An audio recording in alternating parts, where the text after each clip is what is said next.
Welcome back to AI.Code.Cast. Today we're taking a deep dive into valid parentheses, a classic coding problem. You know, the one that keeps popping up everywhere, from technical interviews to compiler design. Oh, yeah. And for good reason.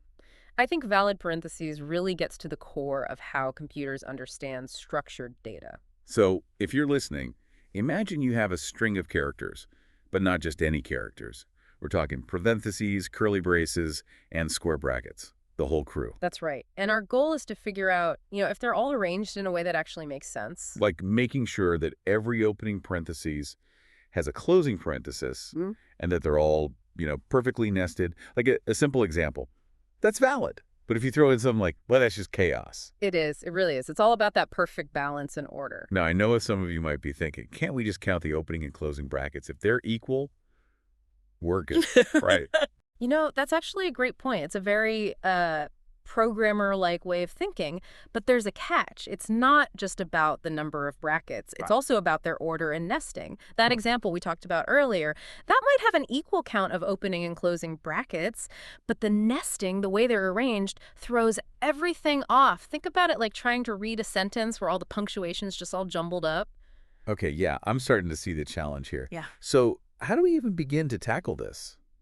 I'm guessing brute force is not the answer here, is it? You'd be absolutely right. While technically you could try every single possible combination of bracket pairings, imagine trying to do that for a really long string. We'd be here forever. So we need a smarter approach. Yeah. Something more elegant, something more efficient. I have a feeling you have just the tool in mind, don't you? I do. It all revolves around a data structure that's perfect for, keeping things in order. It's called a stack. Think of it like a stack of books. You can only add or remove a book from the top. Right. You can't pull a book from the middle or the bottom. Okay, yeah. So now, how might this apply to our parenthesis problem? I think I'm seeing a glimmer of light here. Is it because the last opening bracket we see has to be the first one we close? That last in, first out thing? You're getting warmer. You're absolutely on the right track. That last in, first out, or LIFO property of a stack, that's crucial here. Let's say we come across an opening parenthesis. We're going to push it onto our stack. Then we come across a closing one.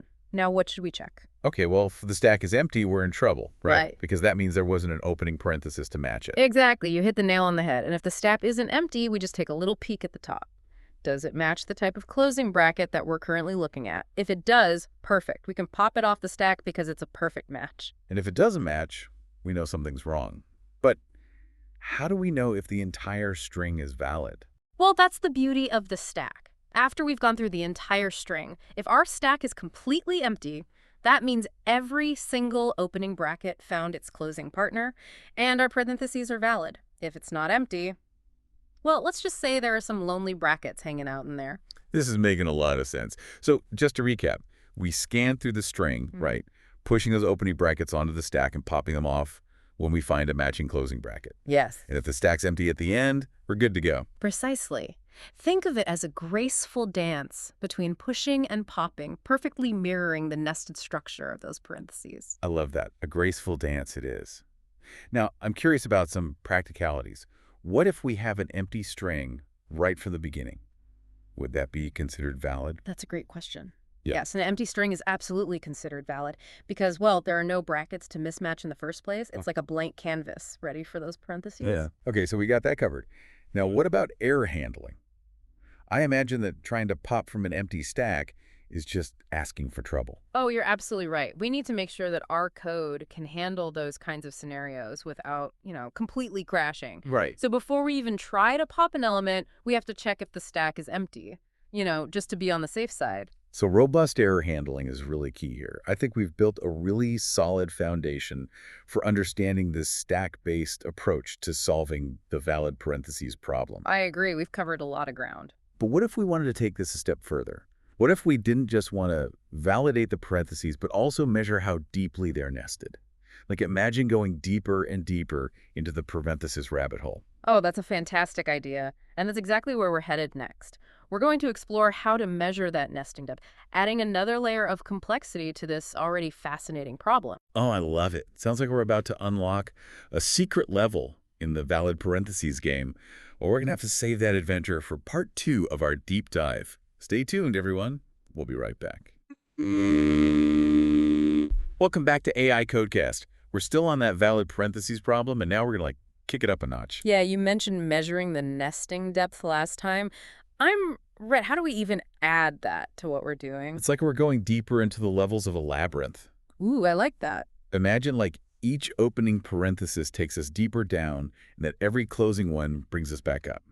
So to keep track of this, we're going to bring in a new element, a counter that we'll call max depth. So we're basically keeping tabs on how far down that parenthesis rabbit hole we go? Exactly. Every time we push an opening bracket onto our stack, it's like we're going down a level in this labyrinth, and then we just check, is our current depth greater than our max depth? And if it is, then we got to update it. Okay, that makes sense. So max depth is always recording the deepest we've gone, right? Yeah. What happens when we hit a closing bracket and we pop an opening one off the stack? Ah, that's a good question. We don't automatically decrease that max depth. Okay. Remember, we're looking for the maximum depth, the deepest point we reach.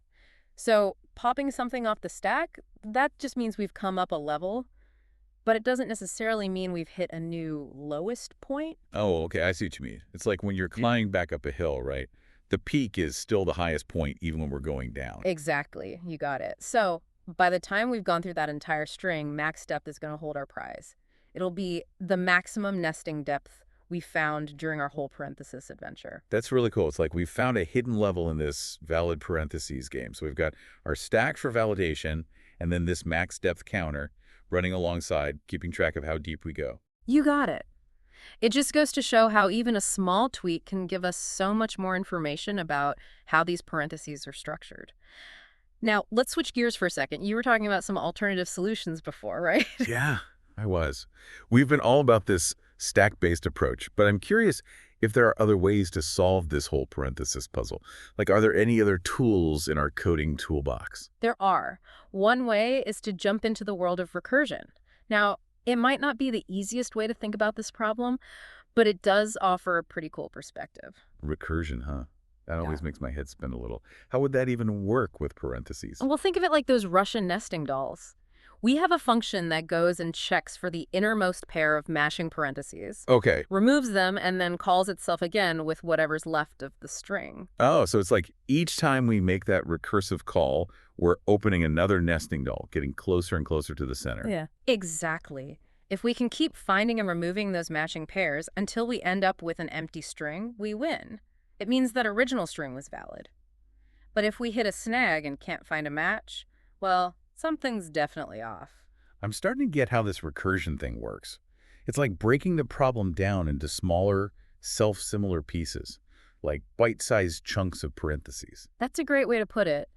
And while recursion might not always be the fastest in terms of performance, it really shows how powerful it can be when you need to break down a complex problem. This reminds me of that saying, there's more than one way to skin a cat, or in this case, validate those parentheses. I like that. So the stack-based approach, that's usually our go-to. But sometimes exploring other options like recursion can really help us understand things better. Absolutely. So before we wrap up this part, do you have any final words of wisdom for our listeners? I do. Don't stop at just understanding these concepts. You got to get your hands dirty and put them into practice. Try coding both the stack-based and recursive approaches. See how they feel in your favorite language. Yeah, like learning a new dance move. You got to get out there and practice it. Speaking of practice, let's get ready for part 3 of our deep dive, where we'll explore even more tips and tricks for mastering this problem. Huh. Stay tuned, everyone. Welcome back to AI.Code.Cast for the final part of our deep dive on valid parentheses. We've really covered a lot of ground, haven't we? We have. We've talked about stacks, recursion, and we even dug into that nesting depth thing. Yeah, we did. So now I think it's time to turn all these ideas into actual coding skills. Let's do it. You know, I've been thinking about something. We've talked about stacks being so elegant and recursion being so cool. But are there any practical things we should think about when we're choosing between these two approaches? Like in the real world? Oh, that's a really great question. So it's true that, sometimes in theory things sound great, but when you actually try to implement them, well, it's a whole different story. Right. So while both of these approaches can definitely solve this problem, they don't always perform the same way. So what kind of factors should we be considering when we're making this choice? Well, one of the big ones is the size of the input string.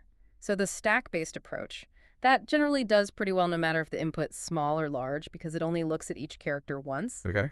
But recursion, even though it's really elegant, it can actually get kind of bogged down if you have a lot of nested levels. Oh, because of all those function calls stacking up. Exactly. All that overhead starts to add up. So basically, if you got these huge strings of parentheses, the stack-based approach is probably the better choice. Yeah, most likely. It's all about using the best tool for the job, right? So if you're working with something smaller or you just really like recursion, go for it. Right. But if you're working with a ton of data, that's when the stack really shines. That's super helpful.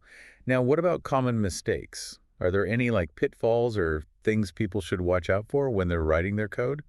Oh, there are definitely a few tricky things that can trip people up. One of the most common ones is forgetting about empty input strings. Oh yeah, just a blank slate. You always got to remember to handle those gracefully because even though it seems like nothing, an empty string is technically valid. Right, because there's nothing to mess up. Exactly. So always double check for that special case before you get started. Good reminder. What else should we watch out for? Another one is forgetting to check if the stack is empty before you try to pop something off. Oh, right. If you try to pop from an empty stack, well, things can go wrong pretty quickly. So make sure you always check before you try to access anything. So basically, double check everything. Make sure you handle those edge cases well. Exactly. Think defensively. Got it. Any other tips you want to share?